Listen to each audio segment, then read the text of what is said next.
Okay, just to get the, get the spirits up, I want the yes side over there to start clapping and show the no side that we are right.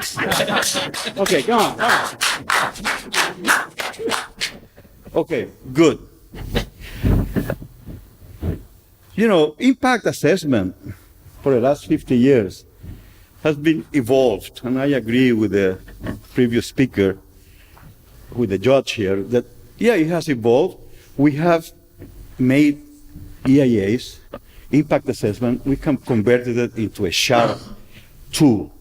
We talk about focused approaches, targeted approaches. We have made a lot of effort to streamline the EIA process, to streamline the EIA reports, and it's like shooting an arrow, a sharp arrow into a target, and we try always to hit the center of that target. So yes, we have a very sharp tool, and we have evolved this tool into a very, very sharp instrument. But when it comes to biodiversity, it's like shooting this target with a balloon in the head of the arrow. So yes, I will argue today that EIA is indeed a very, very blunt tool for biodiversity. And I would argue that maybe biodiversity is not being protected by EIAs, not because of the lack of sharpness of the EIA tool, but of the bluntness of the biodiversity procedures. I'm an engineer. So,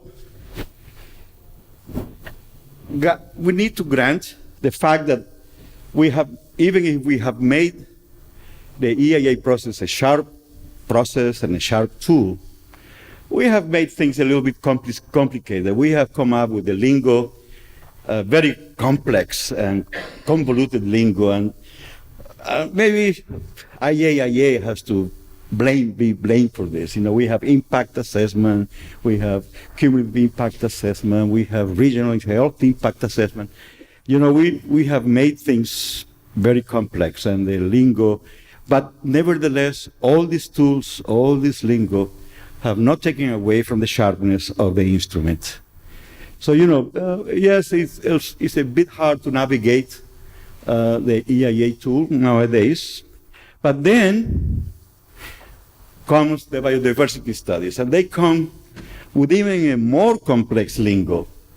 And then, we really, when we add the two lingos together, we really see that the practitioner, the decision maker, the planner, and the developers are against a very, very complex situation for him to make a decision or to make the studies. I don't need to remind you that we have a very complex EIA family. Now we have regional EIAs, impact assessment, sectoral environmental assessment, policy-based assessments, sustainability assessment, health impact assessment, cumulative effects assessment, strategic environmental assessment. We have a very complex assessment, but we have learned to use these instruments. We have slowly but securely, all practitioners are pretty much comfortable with the use of these instruments. But I want to compare, and in order to make the argument that there is no fit between the EIA and the engineering cycle and the biological cycle, let me start with a series of points. One, let's talk about time frames. We go from planning to design to construction and operation, and we have then biodiversity studies that really don't fit into the time frame of this time cycle, or in the time frame of the cumulative impact assessment, or in the time frame of the EIA. So biodiversity assessment, biodiversity studies, it just does not fit into the EIA cycle or into the project cycle. Second point is budget. You know, most EIAs, you start with the budget, you know how to do it, you have with the budget well known. But when it comes to biodiversity studies, we always run into a lack of budgets. The budgets assigned for these biodiversity studies are not sufficient, or there is no money to do the monitoring that the biodiversity studies are recommended. So we go from indicators that are easy to monitor to the very complex biodiversity indicators that are very difficult to monitor. I have worked in projects where, you know, the monitoring efforts only for biodiversity requires dozens of specialists, millions of dollars, and with a very undoubtful usefulness. Expertise, EIA, impact assessment, environmental impact assessment, more or less, well, we heard in the Pacific Islands yesterday, maybe not too much, but you can get good specialists where you can. Every country has a cadre, has people who have been trained in impact assessment, and let's say it's easier to find expertise to impact assessment. But when it comes to biodiversity, you know, trying to find green people, biodiversity experts, is very difficult, and it's very difficult in many countries. And very few experts for some dedicated studies, specialized studies are very hard to find. Methodologies are known. When we do impact assessment, cumulative impact assessment, we know the methodologies, but when it comes to the methodologies for the environmental, for the biodiversity studies, then we have to use all these indexes. You know, it never ceases to amaze me that every biodiversity index has a name attached to it. And you need to have, even they don't agree, the experts don't agree among each other what's the right index. And most of them propose their own index. I worked in a hydroelectric project that required an offset, an aquatic offset. And the government said, yes, I'm going to do an aquatic offset. The idea was to leave a river intact in that country that would allow the aquatic biodiversity that was going to be lost because of the hydro to survive or to thrive in that project. It took 2 years. It took 2 years for the ecologists. And we brought ecologists from New Zealand, from Australia, from England, from Europe, the US, even Canada, you know. And it took us 2 years for them to decide how to measure the success of an offset that we hadn't even started yet.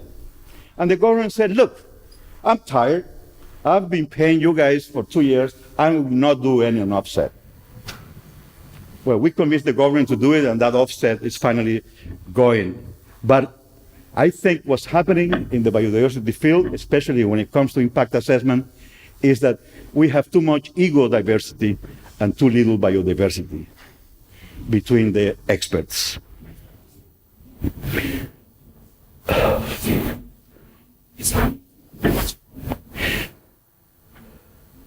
The special content. You know, EIAs are sharp. We do studies in right-of-ways, in flooded areas. And, you know, we are very well-defined special contexts. However, when it comes to biodiversity, the idea is always we need to expand. We need to expand the area of study. We need to, we need to do more regional, transnational, because birds move in this direction. But, you know, so we are expanded the field of it's no longer area of influence, it now is an area of analysis, and biodiversity studies expand the area of analysis and therefore make the EIA more complex and more to last longer. Requirements are clear in EIAs. We like clear messages, clear mitigation measures, things that we can do on the ground, and legally defined requirements. We like that. Planners do that. I like that. Politicians like that. But then, most of the times, legislation is still trying to catch up on biodiversity. In my country, after 40 years of doing EIAs, we finally have a biodiversity compensation law, very recent one, after 40 years of doing EIAs. We also like EIAs. The sharpness of EIA is a logical process. It's a logical process, easy to incorporate into the design, into the planning. But when it comes to biodiversity study, I find them totally illogical. I don't see the logic. I don't see the clear steps for mitigation and compensation and sustainability. And most of the times, the decision makers find themselves in a labyrinth of biodiversity jargon and biodiversity studies. We go from precise reports to complex reports. I hate when I read reports and they are in Latin. Why do they like to write reports in Latin? I don't know. So we are really taking this the sharpness, and I want to end with this. I don't think impact assessment not necessarily is a blunt tool to protect biodiversity. I will argue then that impact assessment is too sharp. It's too sharp a tool for biodiversity.